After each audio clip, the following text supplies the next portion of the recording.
Olá, sejam bem-vindos a mais um vídeo do canal O Pequeno Rebanho Pensa.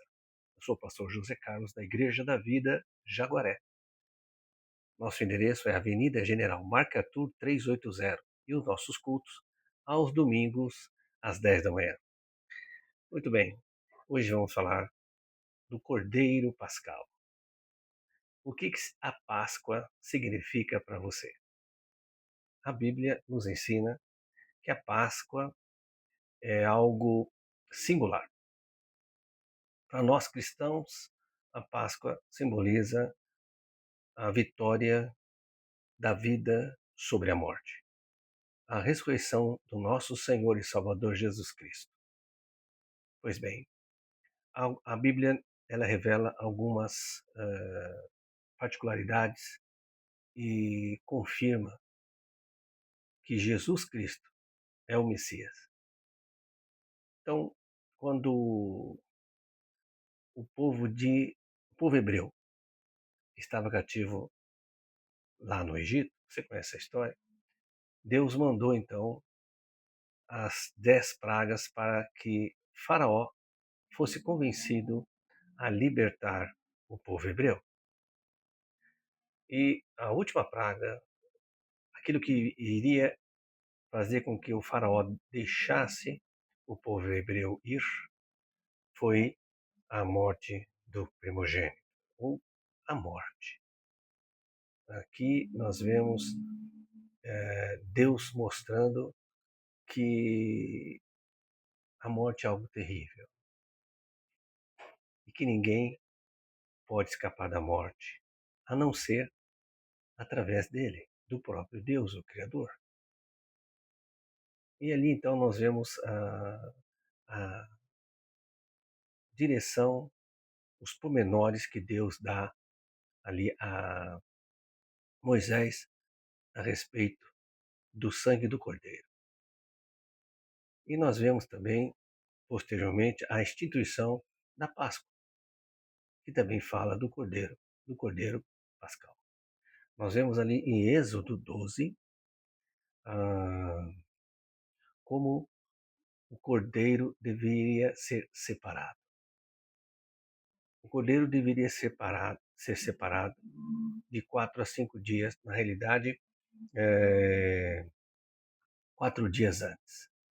A palavra diz que ele deveria ser separado no 10º dia do mês de Nissan, né, e ficar reservado ali para ser imolado, para ser sacrificado no dia 14. E ali, esse cordeiro tinha algumas particularidades. Ele deveria ser macho, e não poderia ter defeito ou mancha. A Bíblia revela também que quando se fala de mancha e toda vez que fala de defeito está relacionado ao pecado, para mostrar que o pecado é uma deturpação daquilo que Deus criou perfeito. Então, guarde bem essa informação sobre a Páscoa do judeu, a respeito do Cordeiro Pascal. Ele disse que também ali que o cordeiro deveria ser suficiente para uma família e tudo mais, né? Também, mais uma vez, o Senhor mostrando sobre a família, a importância da família estar unida, né? Para louvar e obedecer às diretrizes, à vontade do Criador do Universo. Agora vamos caminhar até Jesus Cristo. Jesus Cristo começou o seu ministério aos 30 anos de idade. Ele veio e a própria Bíblia diz que ele pregou a todas as pessoas que o ouviram, ele pregou o Evangelho do Reino. O que é o Evangelho do Reino? É o mesmo Evangelho que Jesus comissionou aos seus discípulos. Ide e pregai o Evangelho a toda criatura. Mas no que consiste o Evangelho? O que é esse Evangelho do Reino que Jesus pregou? Jesus ensinou várias vezes que o Evangelho do Reino é a salvação única e exclusiva nele, Jesus o Cristo, o Messias. E algumas pessoas foram convencidas a acreditar que Jesus, então, era o Messias, mas que ele tinha vindo para libertar o povo judeu da opressão de Roma, dos romanos. E Jesus disse claramente: o meu reino não é deste mundo. Por Tinha que se cumprir essa palavra, é claro, né? Mas a Bíblia diz que por inveja, a religiosidade, aqueles que praticavam a religiosidade, queriam matar Jesus e eles o prenderam. Mas antes disso, olha que coisa muito interessante. Nós vamos caminhar na palavra até o livro de Mateus, no capítulo 21. Você vai ver algo interessante ali. Você vai ver que Jesus, ele entrou no templo, e tem a passagem ela é curiosa, porque Jesus vê que ali o conceito do templo, o conceito do povo judeu voltar uma vez por ano para sacrificar para perdão dos pecados, né, durante um ano, já tinha sido burlado muitas vezes, há muito tempo. Ali havia no templo cambistas, vendedores dos animais para sacrifício, sem se importar se o animal tinha defeito ou mancha. Então Jesus ficou muito irado e foi ali e derrubou as bancas dos cambistas, dos vendedores, e disse: a casa do meu pai está sendo transformada numa casa de salteadores, mas a casa do meu pai é a casa de oração.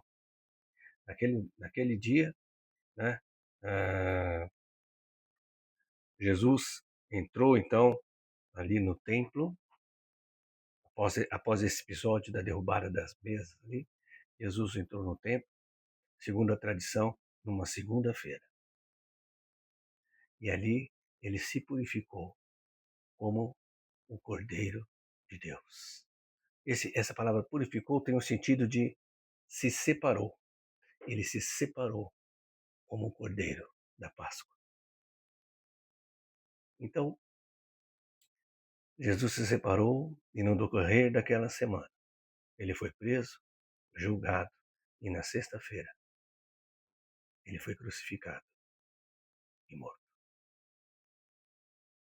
Você consegue entender como Deus avisou o seu povo, como Deus hoje avisa toda a humanidade que Jesus é o Cordeiro, e como ali para o povo hebreu ser liberto da tirania do faraó,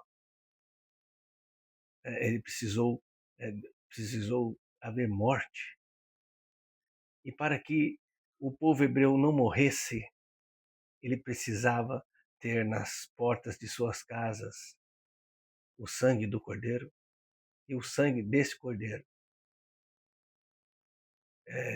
tinha que ser passado na porta para que o anjo da morte não entrasse. E esse cordeiro que foi usado, ele não podia ter defeito. Só assim o sangue foi válido. O sangue de um cordeiro escolhido, separado e morto, e o seu sangue, então, derramado como sinal na porta de cada família para que o anjo da morte não entrasse. Jesus também foi separado. Ele mesmo se separou 4 dias antes da sua crucificação e derramou seu sangue na cruz. Todo o seu sangue foi derramado na cruz para que todo aquele que nele crê, para todo aquele que aceite esse sacrifício, aceite o sacrifício de sangue que Jesus fez para si e receba Jesus como seu único, suficiente Senhor e Salvador. Porque quem assim o faz está isento da morte. Não essa morte física, mas a morte eterna. A eternidade sem Deus, a eternidade sem paz, a eternidade sem o amor de Deus. Jesus é o Cordeiro Pascal. Ele é a nossa Páscoa, a Páscoa do cristão verdadeiro.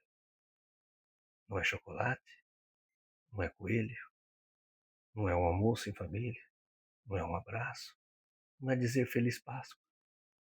A nossa Páscoa é o próprio Deus que venceu a morte e disse para que nós façamos a escolha.